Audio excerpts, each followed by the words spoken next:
মধ্যে দিয়ে দেবো, তারপরে পেঁয়াজ কুচি ভালো করে ভেজে নেবো এটাকে।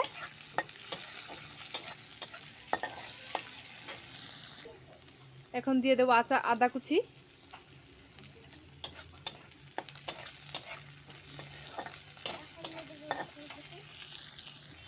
এখন দিয়ে দেবো আমি রসুন বাটা, তারপরে আছে পেঁয়াজ বাটা দিয়ে নিয়ে অল্প নাড়াচাড়া করে নেব, ভালো করে কষিয়ে নেব।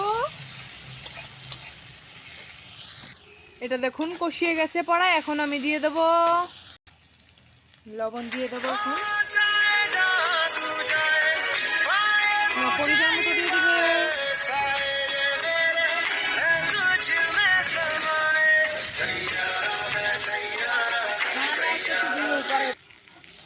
হলুদ দিয়ে দিয়েছি,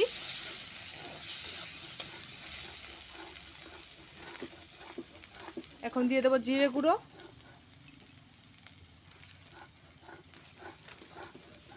গরম মশলা,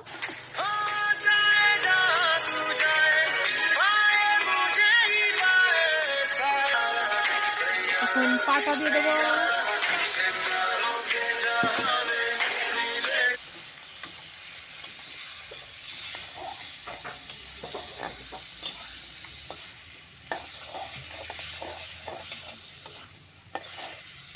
এটাকে লাহে লাহে কষিয়ে নিতে হবে।